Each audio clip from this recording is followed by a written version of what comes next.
Oh, there's some good bumper music. Welcome back. The Gallo Show, SuperTalk, Mississippi, on a Friday morning. And joining us now, we have the Executive Director of the Mississippi Department of Transportation. Haven't talked to him in a while, Brad White. How you doing this morning, Brad? I'm well. Good morning. I hope you're doing well also. Yeah, it's a very good day so far, and hopefully it will continue. Now, unfortunately, we probably need to start with some really horrific news, a thing that happened this week in Simpson County. What can you tell us about the collapse of the bridge that was being worked on over on 149? Well, it is a very tragic event, and I know many of the engineers that we have with the department that's been there for over 25 years say this is one of the worst things that they've seen. Obviously, the loss of life and crew being injured. But the one thing that I would want to point out is this was a bridge that was not open for public travel. We inspect bridges, on a regular basis. There's a lot of different standards that they have to meet. This is a bridge that was identified as one of many along that route that needed to be replaced. And so we had awarded contract to have that work done. A few weeks ago, we closed this bridge down to all through traffic. It had already been limited traffic on it for the purpose of a demolition of the bridge. So a construction company was hired to come in. They would tear the bridge down and then come back and build a new one. And in the process, they've been on the job, like I said, for the last few weeks, beginning that process of demolition of this bridge. And unfortunately, something went wrong. We're not sure exactly what it is at this point that caused a portion of the bridge to collapse with some of the workers on it. So at this point in time, we have OSHA obviously involved, Federal Highway Administration is involved. The contractor over the job is bringing in a firm that will look and do a kind of loss controls analysis to try to determine what exactly did go wrong. What happened? Was this something that could have been prevented, something that we obviously should learn from? Or was this just one of those, freak accidents in a work zone? Our employees that do this type of work, whether it's maintenance workers on the side of the road, like T.L. Wallace is a great construction company. They put themselves at risk a lot when they're doing the type of work that we do. And so this was just a very unfortunate, tragic event, and hopefully we'll have more information soon. Well, I know there have been some initial reporting, and anytime you hear the term initial reporting, you realize that's very much subject to change. But there was some initial reporting that there was some kind of equipment failure, which would comfortably put it in that horrible accident that just happens scenario. But I'm sure the investigations have to be conducted before we'll know that, right? Right, that's right. I mean, there's obviously equipment involved anytime you're demolishing a structure of this size. I mean, this goes over the Strong River, so it's a pretty significant bridge. They had equipment that was involved being used to tear the bridge down. So, yeah, you're right. But the main thing that I want the public to know is that, we inspect our bridges that are on our system that are in use by the public on a regular basis. And there's constant maintenance being done to these. In fact, one of the reasons that we have some of the traffic congestion that people have had to deal with this morning on I-55 going over the Pearl River there near downtown Jackson is some of the routine maintenance that we would do to those bridges there to ensure the safety of the traveling public. This was not one of those situations where it was a failure of a bridge that's on a system. This was a work zone. This was where a contractor was in the process of tearing down the bridge, and unfortunately this tragic event happened.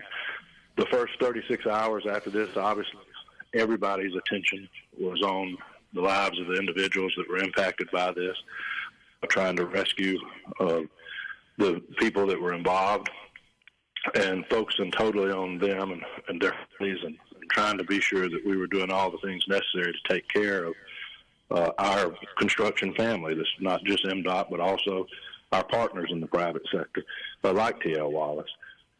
Now we're moving into the part where this particular job will be paused while OSHA and the outside firm and Federal Highway, along with MDOT and T.L. Wallace, kind of review what was going on and try to get some of the answers that I know everybody wants. Well, and, it does not fit into the same category, but it does draw attention to a subject that got a lot of attention just a couple of years ago when we got the reports that started to come out that we had a lot of bridges that needed work all across the state of Mississippi. Now, some of those are county maintained bridges. They're not all under your purview at all. But how are we coming on the process of getting all of our bridges up to speed? Right. I was in Senator Cochran's office when Governor Bryan at the time issued that emergency declaration over the bridges. All of those bridges that were involved in that crisis were on the local systems. So none of those were on our state highways or interstates. They were not MDOT's bridges. But there was identification from some federal auditors, if you will, that came in and were looking at some of the county bridges and municipal bridges and found that they can protect that investment of the taxpayers. So hopefully we will have a positive outcome. I'm hopeful. Hang on through the break, Brad? Sure. Fantastic. We're talking to Brad White, Executive Director of the Mississippi Department of Transportation, and we'll talk about some of the things that are going on around the state when we come back on The Gallo Show. Keep it here. On a Friday morning with Brad White, the Executive Director of the Mississippi Department of Transportation, with us. Now, Brad, I mentioned in the last segment that it's a never-ending fight to keep the roads and bridges maintained. What are some of the bigger projects you have going with MDOT right now? Well, we have maintenance projects all over the state. I mean, that's our biggest program is a rehabilitation of pavement. Things like that go on everywhere. With regard to the major construction projects that get a lot of the attention, we have projects, $200-300 million projects all over the state. Highway 57 down in South Mississippi, reworking of I-110 and Harrison and Hancock County, 49 in Harrison County. You've got Highway 15 being 4-laned and a bypass built in Tippah County, also 4-lane through Union County, eventually in Pontotoc. We've got Highway 7 and Lafayette County that's on the books, I-55 in Madison County, a Flowers interchange in Warren County, Highway 19 in Philadelphia, 4-laning, and I know I'm leaving some out, but those are the projects that get a lot of attention because that's where you've got routes that are just no longer able to efficiently handle the amount of traffic that's on them. And so thanks to the legislature funding and extra federal dollars, we've been able to go in and widen and rehab some of these routes in a way that will move traffic a lot easier and commutes a lot more enjoyable. So those are all good. But if I can, I left out something at the very beginning that I want to be sure and mention. Definitely. That was the first responders at the site in our work zone when the bridge collapsed. The Simpson County Sheriff's Office, the police departments from all over Simpson County. That's my home county.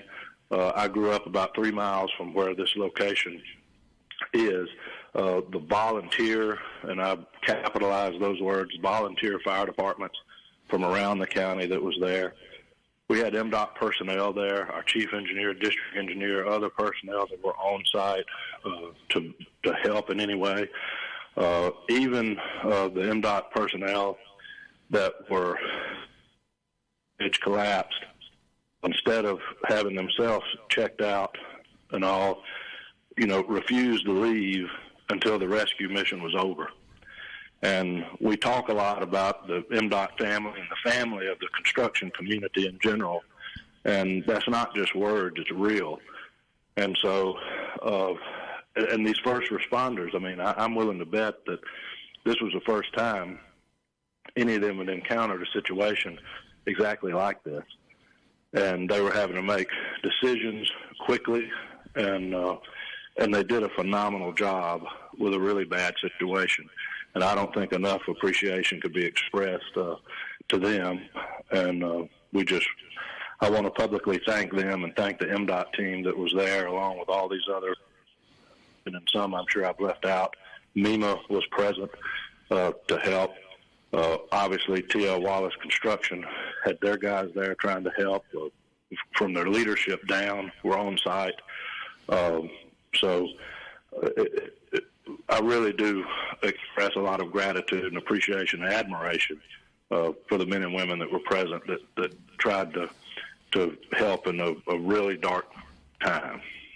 Well, and thanks and appreciation for first responders always welcome here on the show, especially in this kind of situation, because this wasn't a normal day when that happened in Simpson County. That was not usual at all. None of it was. No. You're right. All right. You talked about Simpson County being your home county. I'm going to talk about my home county for a second, if you don't mind, Pike County. Do you have any idea how many feathers you have ruffled by trying to put roundabouts in at the Summit exit? Yeah, we're pretty aware. People, one thing I've learned from being in public service is two things folks want. They don't want change, and they don't want things to stay the same. And so it's a hard position to be in to try to meet those things. Roundabouts are, I guess, relatively new. A lot of people, I think, are scared of the unknown. But we have seen that where they've been installed, they really do help traffic. Once people learn how to navigate them, it really helps alleviate a lot of congestion. There are people that think you ought to have traffic signals in a lot of spots. That shows that oftentimes if a traffic signal is not warranted and you're bringing traffic to a stop instead of providing a way that they can safely continue maneuvering, your accidents, increase. Safety in that area, decreases. So it is a design that's used all over the country that helps keep traffic moving in a way that keeps the motorist safe. Now, obviously, if you have someone that's not obeying the traffic laws and speeding or driving correctly, regardless of what iteration of something that we put in at any area, you're going to have problems. But our experience has always been that people, historically, people don't like what they don't know about or are not used to, but once people get used to those things, they really improve. And there's examples all over the state where that's the case. Do you have any other places around the state where you're putting roundabouts in? Yeah, all over. I know DeSoto County, Lafayette County around Oxford has them. Places in Hines County. They're in South Mississippi, Southwest Mississippi. Specific locations don't come to my mind, but I know I can think of the counties where the projects were awarded that are doing that, and where they work really well because, like I say, they don't bring traffic to a standstill. They allow people to continue moving, and ultimately it increases the safety and the congestion in that area. Now, keep in mind the traffic will continue moving, but they will be grumbling the entire way. Well, maybe at first. I have faith that our people are capable of learning how to navigate something like that. You've got them up and down Capitol Street in Jackson, and people seem to be able to navigate there and everywhere else where we've got them. So I really believe it's more of just being able to become accustomed to something that's new in that area. And once that happens, like I said, historically, people generally come around to being thankful that they're there because it keeps traffic congestion from happening. Well, it seems to me that the problem that faces you and the rest of MDOT is twofold. You get two types of complaints: people complaining that you're not fixing the roads, and people complaining that you are fixing the roads. Do you ever wake up some days and feel like you just can't win? No, I get it. When you think about it, at best, everything we do is going to be a major nuisance to people because everything we do is right in the middle of where people are trying to drive and carry on their lives. So I get the frustration. I will admit firsthand that I don't enjoy being stuck in traffic any more than anyone else.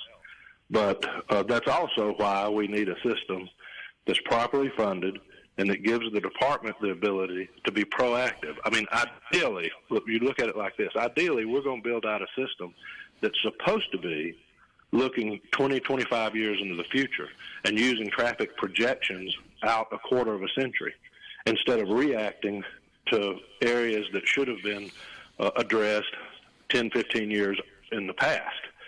So ideally, we would have a funding model in place that would allow us and our partners in the private sector to stay ahead of maintenance, to stay ahead of continuing to add capacity and efficiency to our system that moves traffic in a way that work is being done before it becomes a real pain in the neck. So, that's what we want to do. But like they say, we'll just play the hand that we're dealt. And so we're trying to use the best use of the money that the taxpayers send our way to put directly on projects that are hopefully making the state better than it would be if we didn't have that. Speaking of that and speaking of funding, just very quickly, because we're running low on time, Brad, we're sneaking up towards the next legislative session. Is there anything you're hoping you see for MDOT out of the legislative section that starts in January? Just a funding model. The way our program works, I mean, we're a state agency, but we implement a federal program. The majority of our funds are federal dollars that we receive from the Federal Highway Administration that Congress appropriates for us to put onto the state system. What people don't realize, though, is we run a reimbursement program. We're required to spend our state dollars, our state tax money first. And when the feds ascertain that we're building everything to their standards, they reimburse us with the federal money that's been set aside for our state. And so we have to have an ability to cash flow these projects. So it's not just that we need funding, but the manner in which we receive the funding is equally important. And so we need recurring revenue that we can count on, that the private sector can count on, because, a contractor's not going to go buy a $2 million crane on a 5-year note if he can't see that we're going to have the revenue in the years in the future to keep the work going. And so not just for us, but for our partners in the private sector, we have to have a set of recurring revenue that's sustainable and that is sufficient for us to be able to do the things that I believe the taxpayers expect. I mean, we're a core function of government.